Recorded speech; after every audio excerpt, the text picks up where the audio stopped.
नमस्कार दोस्तों, लक्ष्मी ट्यूटोरियल में आप सभी का स्वागत है। एनसीईआरटी फाइन आर्ट से कुछ और प्रश्नों को तैयार किया है मैंने, इंपॉर्टेंट है। तो चलिए शुरू करते हैं।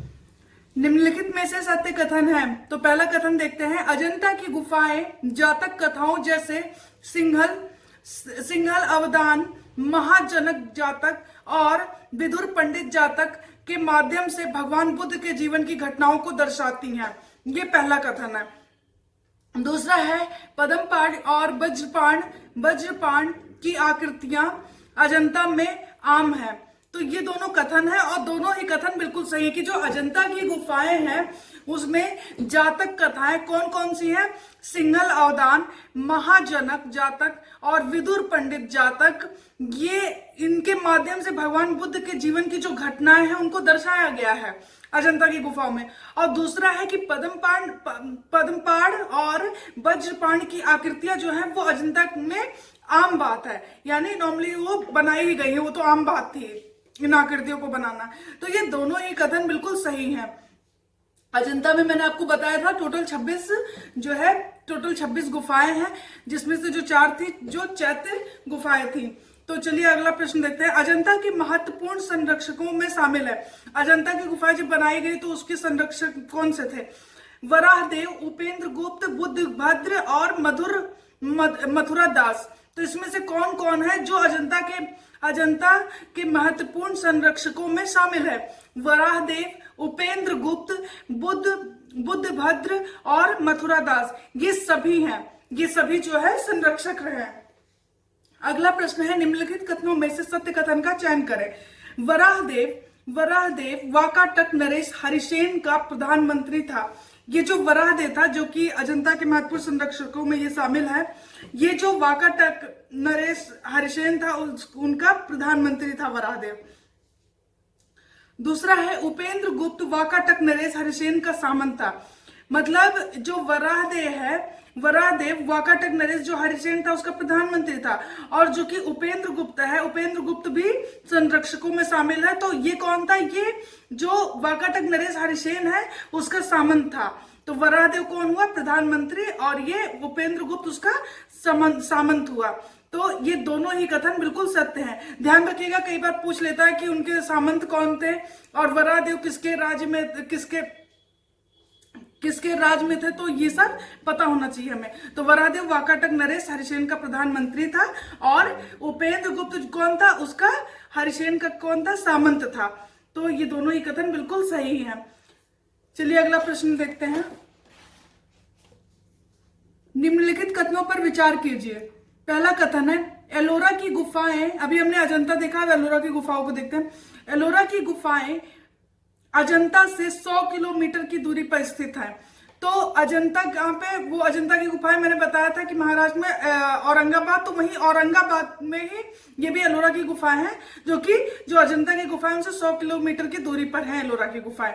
एलोरा की गुफाओं बौद्ध, ब्राह्मण और जैन तीनों तरह की 34 गुफाएं हैं। तो अजंता की जो एलोरा की गुफाएं उसमें बौद्ध, जैन और ब्राह्मण तीनों तरह की कुल जो है गुफाएं हैं 34।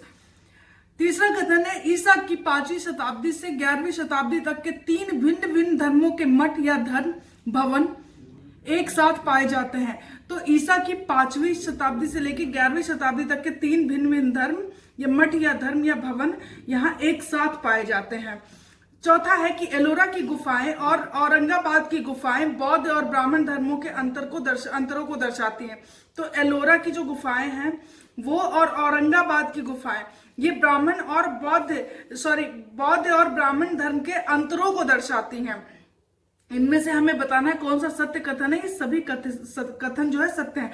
तो याद रखिएगा कि एलोरा की जो गुफाएं हैं वो अजंता से 100 किलोमीटर की दूरी पर हैं। एलोरा की गुफाओं में बौद्ध, ब्राह्मण और जैन तीनों धर्म की गुफाएं हैं, और टोटल जो गुफाएं हैं इसमें 34 हैं। और उसमें क्या बताया था मैंने आपको? अजंता में उसमें टोटल 26 गुफाएं थी। तो ये पूछ लेता कई बार कि टोटल कितनी गुफाएं हैं। ईसा की 5वीं शताब्दी से 11वीं शताब्दी तक के 3 भिन्न भिन्न धर्मों धर्म के मठ और धर्म या भवन पाए जाते हैं यहाँ पर, ये ध्यान रखिएगा। एलोरा की गुफाएं, औरंगाबाद की गुफाएं बौद्ध और ब्राह्मण धर्म के अंतरों को दर्शाती हैं। तो ये हमने देखा एलोरा की गुफाओं के बारे में, और ये सभी कथन बिल्कुल सही है। अगला देखते हैं, निम्नलिखित कथनों में से सत्य कथन का चयन करें। एलोरा की गुफाओं को राष्ट्रकूट वंश के शासकों द्वारा बनवाया गया था, ये पहला कथन है। राष्ट्रकूट जो थे उन शासकों के, राष्ट्रकूट वंश के शासकों द्वारा इसे बनवाया गया था। दूसरा है, अपनी स्मारक गुफाओं के लिए प्रसिद्ध एलोरा यूनेस्को द्वारा घोषित एक विश्व धरोहर स्थल है। तो ये दोनों कथन है और दोनों ही कथन बिल्कुल सही है। अजंता को 1983 में जो है विश्व धरोहर सूची में शामिल किया गया था, वो भी मैंने आपको बताया था, और एलोरा भी यूनेस्को के विश्व धरोहर स्थल की सूची में शामिल है। तो ये याद रखिएगा। और एलोरा की गुफाओं का जो निर्माण हुआ था वो कब हुआ था? राष्ट्रकूट वंश के शासकों द्वारा करवाया गया था। अगला प्रश्न देखते हैं, निम्नलिखित कथनों में से सत्य कथन है। पहला है, एलोरा की गुफाएं अजंता की तुलना में आकार में काफी बड़ी तथा इन पर प्लास्टर और रंग रोगन किया गया था। एलोरा की जो गुफाएं हैं वो जो अजंता की गुफाएं हैं उनसे बहुत ज्यादा बड़ी है, और इन पर क्या किया गया है? प्लास्टर और रंग रोगन किया गया है, रंगा गया है। दूसरा है, एलोरा में बुद्ध प्रतिमाएं आकार में बड़ी और पद्मपाण और वज्रपाण की प्रतिमाएं अंगरक्षक के रूप में बनाई गई हैं। जो एलोरा की गुफाएं, एलोरा में क्या है, जो बुद्ध की प्रतिमाएं हैं वो आकार में बहुत बड़ी हैं, लेकिन जो पद्मपाण और वज्रपाणी की प्रतिमाएं हैं वहां पर वो उनके अंगरक्षक के रूप में बनाई गई हैं। तो सबसे बड़ी प्रतिमा जो है वो बुद्ध की प्रतिमा है। तीसरा है, ब्राह्मण धर्म की सिर्फ एक गुफा जो 2 मंजिला है। तो जो वहां पे 2 मंजिला सिर्फ एक गुफा है वो ब्राह्मण धर्म से संबंधित है। तो ब्राह्मण धर्म की सिर्फ एक गुफा है जो कि 2 मंजिला है। और टोटल कितनी गुफाएं हैं यहाँ पर? एलोरा में 34 गुफाएं, और तीनों धर्म ब्राह्मण, बौद्ध और जैन तीनों धर्म पाए जाते हैं। अगला कथन है, शैव धर्म को समर्पित कई गुफाएं हैं, किंतु उनमें शिव, विष्णु और पौराणिक कथाओं के अनुसार उनके अवतारों की प्रतिमाएं प्रस्तुत की गई हैं। शैव धर्म को समर्पित कई गुफाएं हैं, लेकिन उसमें किया गया शिव, विष्णु और पौराणिक कथाओं के अनुसार क्या किया गया? उनके अवतारों की प्रतिमाएं, उनके जो अवतार है भिन्न भिन्न, उनको प्रस्तुत किया गया है। अगला है कि गुफाएं अति विशाल आयतन बाहर निकला हुआ जो चित्र की परिधि में गहराई उत्पन्न करता है। यहाँ 3 मंजिल तक की गुफाएं मिली हैं। तो जो ये गुफाएं हैं एलोरा की, ये बहुत ज्यादा विशाल हैं आयतन में, और ये बाहर निकली हुई हैं, और इनकी जो चित्र की परिधि है उसमें गहराई उत्पन्न करती हुई ये दिखाई देती है। और इसमें यहाँ पर एलोरा में 3 मंजिला तक की गुफाएं पाई गई हैं। तो ये सभी कथन थे, और सभी कथन बिल्कुल सही है। जो ब्राह्मण धर्म की गुफा है वो एक ही गुफा है मात्र, वो भी 2 मंजिला है, और यहाँ पे जो गुफाएं मिली हैं वो 3 मंजिले तक की गुफाएं मिली हैं। तो एलोरा के बारे में ये हमने पढ़ा। चलिए अगले प्रश्न पे देखते हैं, निम्नलिखित कथनों में से असत्य कथन है, मतलब कौन सा गलत है देखते हैं। एलोरा में अनेक कलाकार भिन्न भिन्न स्थलों जैसे विदर्भ कहाँ पे है? महाराष्ट्र, तमिलनाडु और कर्नाटक आदि से आए थे।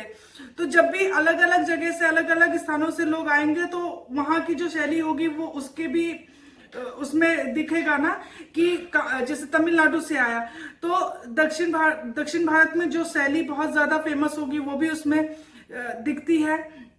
तो इस तरीके से जो एलोरा है उसमें क्या है, अनेक कलाकार भिन्न भिन्न स्थलों से आए थे, और कहाँ से कलाकार शामिल हुए थे ये देखिए, विदर्भ यानी महाराष्ट्र से, तमिलनाडु, कर्नाटक से आए थे यहाँ इसको बनाने के लिए। दूसरा था कि मूर्ति कला की शैलियों की दृष्टि से इन्हें अनेक शैलियों का संगम स्थान कहा जाता है। मैंने आपको बताया कि जहां से जो कलाकार बुलाए जाते हैं तो वहां पे उनकी जो स्थानीय शैली होती है वो जो जहां पे जाएंगे बनाने के लिए मूर्तियों को, तो उसमें भी वो शैली कहीं ना कहीं दिखाई देती है। तो यहाँ पे जब तीनों जगह से यानी कि विदर्भ, तमिलनाडु और कर्नाटक से जो कलाकार आए हुए थे, तो यहाँ की जो मूर्तियां हैं उनमें उनको तीनों जब शामिल थे तो इसीलिए इन्हें क्या कहा जाता है, अनेक शैलियों का संगम स्थान कहा जाता है। तो ये एलोरा के बारे में था कि कलाकार कहाँ से आए थे, ध्यान रखिएगा, विदर्भ, तमिलनाडु, कर्नाटक, और इन्हें क्या कहा जाता है, अनेक शैलियों के संगम का स्थान भी कहा जाता है। और ये इसमें से हमें बताना था कि कौन सा असत्य है। कोई भी असत्य नहीं है ये, ना तो पहला ना ही दूसरा, क्योंकि दोनों ही कथन बिल्कुल सत्य है। अगला प्रश्न है, एलोरा में 12 बौद्ध गुफाएं, 5 जैन गुफाएं और 17 हिंदू गुफाएं हैं।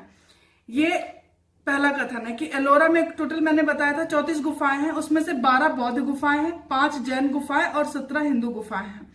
दूसरा है, ये सभी आसपास बनी अपने निर्माण काल की धार्मिक सौहार्द को दर्शाती हैं। ये सभी गुफाएं जो है आसपास बनी हुई हैं और उनका जो निर्माण का काल रहा है उसकी धार्मिक सौहार्द को, कि इनके निर्माण काल में जो धर्म था उसको दर्शाती हुई है। तो ये दोनों ही कथन है और दोनों ही कथन बिल्कुल सही है। लास्ट प्रश्न देखते हैं, एलिफेंटा की गुफाओं के संदर्भ में सत्य कथन है। ये मुंबई के पास स्थित शैव धर्म से संबंधित तथा एलोरा की समकालीन है। तो ये जो है कहाँ पे, मुंबई के पास स्थित है, शैव धर्म से संबंधित है एलिफेंटा की गुफाएं जो है, और ये एलोरा की समकालीन है। तो ये एलिफेंटा की गुफाओं के बारे में पहला कथन है। दूसरा है, प्रतिमाएं शरीर का पतलापन नितांत गहरे और हल्के प्रभाव के साथ दृष्टिगोचर होता है। जो प्रतिमाएं हैं यहाँ पे एलिफेंटा की गुफाओं में, उनका शरीर काफी पतला दिखाया गया है और उनमें हल्के जो बहुत ही गहरा और हल्का प्रभाव के साथ दृष्टिगोचर होता है, मतलब बहुत ज्यादा पतला दिखाया गया शरीर को।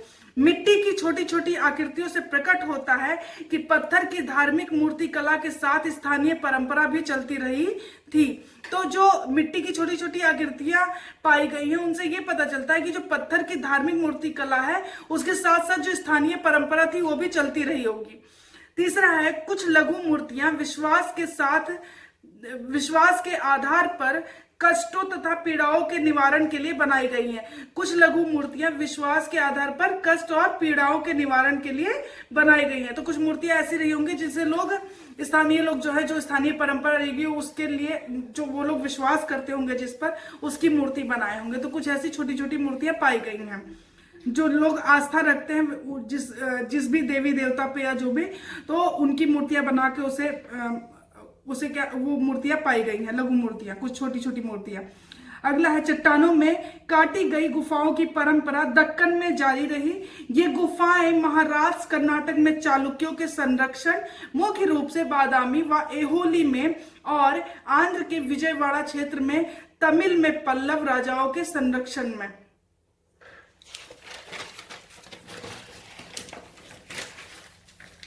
मुख्यतः महाबलीपुरम में पाई जाती हैं। तो ये सभी कथन थे और ये सभी कथन बिल्कुल सही हैं। तो हमने लास्ट क्या बताया कि पहले तो आप ये जानिए कि एलिफेंटा की गुफाएं जो है, एलिफेंटा की गुफाएं सारी जो है जितनी भी हैं वो शैव धर्म से संबंधित है, ये ध्यान रखिएगा। एलोरा की समकालीन है, ये भी ध्यान रखिएगा। और ये मुंबई के पास स्थित है और ये प्रतिमाएं इनके शरीर का जो प्रतिमाएं हैं, जो उनके शरीर का पतलापन बहुत ही गहरे और हल्के प्रभाव के साथ दृष्टिगोचर होता है। मिट्टी की छोटी छोटी आकृतियां जो है उनसे प्रकट होता है कि पत्थर की जो धार्मिक मूर्ति कला थी उसके साथ स्थानीय परंपरा भी चलती रही है। कुछ लघु मूर्तियां जिनको विश्वास के आधार पर मतलब कष्ट और निवारण के लिए बनाया गया था। चट्टानों में काटी गई गुफाओं की परंपरा दक्कन में जारी रही और ये गुफाएं जो है चट्टानों को काटकर जो है ये गुफाएं महाराष्ट्र कर्नाटक में चालुक्यों के संरक्षण में, महाराष्ट्र कर्नाटक में चालुक्यों के संरक्षण में, और मुख्य रूप से बादामी व ऐहोली में और आंध्र के विजयवाड़ा क्षेत्र में पल्लव राजाओं के संरक्षण में मुख्यतः महाबलीपुरम में पाई जाती हैं। और ये सभी कथन बिल्कुल सही हैं। तो एलिफेंटा गुफाओं के बारे में लास्ट प्रश्न देख लेते हैं। निम्नलिखित कथनों में से सत्य कथन का चयन करें। तो इसमें है पहला कथन, एलिफेंटा नाम पुर्तगालियों द्वारा यहाँ पर बने पत्थर के हाथी के कारण दिया गया था। तो पत्थर का हाथी बना हुआ था, उसी के कारण एलिफेंटा का नाम जो है किसने, पुर्तगालियों द्वारा दिया गया, क्योंकि वहां हाथी जो बनी हुई थी उसी के यहाँ पे इसको नाम दे दिया गया एलिफेंटा, और ये पुर्तगालियों द्वारा दिया गया था। यहाँ कुल 7 गुफाएं, मुख्य गुफा में 26 स्तंभ जिसे शिव के रूपों को घेरा गया। मैंने आपको बताया कि एलिफेंटा की जो गुफाएं वो शैव धर्म से संबंधित है, और यहाँ कुल कितनी गुफाएं हैं, 7 गुफाएं हैं, और मुख्य गुफा में 26 स्तंभ जिसमें शिव के रूपों को उकेरा गया है। तीसरा कथन है, पहाड़ियों को काटकर बनाई गई मूर्तियां दक्षिण भारतीय मूर्ति कला से प्रेरित है। जो पहाड़ियों को काटकर मूर्तियां बनाई गई हैं, वो जो दक्षिण भारतीय कला यानी दक्षिण भारत में जो मूर्ति कला उस वक्त ये थी, फेमस थी, उसी को जो है यहाँ पर उसी से प्रेरित है। तो चौथा है कि इनमें शिव की त्रिमूर्ति प्रतिमा सबसे आकर्षक है। तो कई बार पूछता है कि एलिफेंटा की जो गुफा है वहां पे जो शिव की जो त्रिमूर्ति प्रतिमा कहाँ पे पाई जाती है, तो हमें पता होना चाहिए एलिफेंटा वहां पर पाई जाती है। त्रिमूर्ति प्रतिमा ही सबसे ज्यादा आकर्षक है। तो ये भी पूछ लेगा कि सबसे आकर्षक प्रतिमा कौन सी है, तो त्रिमूर्ति, ध्यान रखिएगा, त्रिमूर्ति सबसे आकर्षक है। और शिव के मुख पर अपूर्व गंभीरता दिखाई गई है। इसमें गंभीर बनाया गया है उनके मुख को। शिव का जो मुख है वो काफी गंभीर दिखाई देता है। शिव की पंचमुखी परमेश्वर मूर्ति जिसे शांति तथा सौम्यता झलकती है। यह भी ध्यान रखिएगा कि इसी एलिफेंटा की गुफाओं में ही शिव की जो पंचमुखी परमेश्वर मूर्ति है, तो ये भी पूछ लेगा कि ये किस गुफा से संबंधित है। तो ध्यान रखिएगा पंचमुखी परमेश्वर मूर्ति। और ये भी कई बार पूछता है कि किससे संबंधित, तो ध्यान रखिएगा शांति और सौम्यता इसमें झलकती है। शांति और सौम्यता पंचमुखी परमेश्वर मूर्ति से झलकती है। लास्ट है कि वर्ष 1987 में यूनेस्को की विश्व धरोहर सूची में शामिल किया गया था। एलिफेंटा की गुफाओं को यूनेस्को की विश्व धरोहर सूची में कब शामिल किया गया था? 1987 में। अजंता को 1983 में शामिल किया गया था और एलिफेंटा को 1987 में। तो ये सभी कथन थे, ध्यान रखिएगा, इंपॉर्टेंट है। कुल 7 गुफाएं हैं। मुख्य गुफा में 26 स्तंभ जिसे शिव के रूपों के द्वारा उकेरा गया है। सबसे आकर्षक जो प्रतिमा है त्रिमूर्ति है, शिव की त्रिमूर्ति प्रतिमा है और उसके मुख पर गंभीरता दिखाई गई है। और शिव की जो पंचमुखी परमेश्वर मूर्ति है उसमें शांति और सौम्यता दिखाई देती है। 1987 में इसे यूनेस्को की विश्व धरोहर सूची में शामिल किया गया था और ये सभी कथन बिल्कुल सत्य है। एक चीज और याद रखिएगा कि अर्धनारीश्वर, भैरव और तांडव नृत्य मुद्रा और अभय मुद्रा और जटा से त्रिधारा बहती हुई चित्रित गंगा, यमुना, सरस्वती और शिव पार्वती की विवाह का चित्रण भी इन गुफाओं में किया गया है। इंपॉर्टेंट है, ध्यान रखिएगा। एक बार फिर से रिपीट करती हूँ, अर्धनारीश्वर, भैरव, तांडव नृत्य मुद्रा और अभय मुद्रा, जटा से त्रिधारा, त्रिधारा मतलब गंगा, यमुना, सरस्वती और शिव पार्वती के विवाह का चित्रण भी इन गुफाओं में किया गया है। ये एलिफेंटा गुफाओं के बारे में था, इंपॉर्टेंट है, ध्यान रखिएगा। और ये सभी कथन बिल्कुल सही थे। आज के लिए इतना ही। अगर आपको वीडियो अच्छा लगता है तो प्लीज लाइक और सब्सक्राइब करें। Thank you so much.